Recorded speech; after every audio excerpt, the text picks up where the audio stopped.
হেই, কি অবস্থা তোমাদের? আজকে বেসিক্যালি তোমাদের সাথে শেয়ার করব doctor Russell vitamin C serum ব্যবহার করা আমার 1 বছরের অভিজ্ঞতা। ত্বক উজ্জ্বল করার ক্ষেত্রে এই সিরামটা কতটা কাজের, দাগ দূর করতে পারে কিনা, দাম অনুযায়ী ঠিকঠাক আছে কিনা, এই নিয়ে কথা বলবো আজকের ভিডিওতে। তো চলো শুরু করা যাক।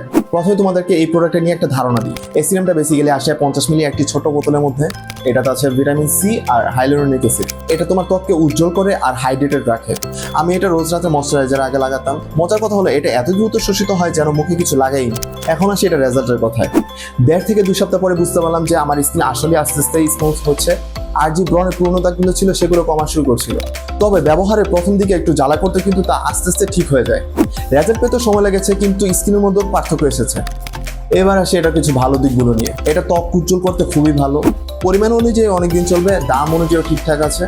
সিরামটা একদমই তেলতেলে না, কিন্তু একটু বেশি অ্যাপ্লাই করলে একটু ফেসটা তেলতেলে দেখা যায়।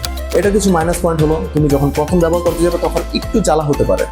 ওভারঅল আমার জন্য এটা ভালো কাজ করেছে। ত্বক উজ্জ্বল করতে চাইলে আর তোমার যদি বাজেটের মধ্যে থাকে তাহলে তুমি ভিটামিন সি সিরামটা নিতে পারো, তবে ফল পেতে একটু অপেক্ষা করতে হবে। আর বাই দ্য ওয়ে, আমি বর্তমানে সুইচ করেছি গার্নিয়ার ভিটামিন সি সিরামে। এটা ব্যবহারের অভিজ্ঞতা যদি জানতে চাও তাহলে আমাকে কমেন্ট সেকশনে জানিয়ে দাও। তো এই ছিল doctor Russell vitamin C serum ব্যবহারের অভিজ্ঞতা। দেখা হবে পরের ভিডিওতে। বাই।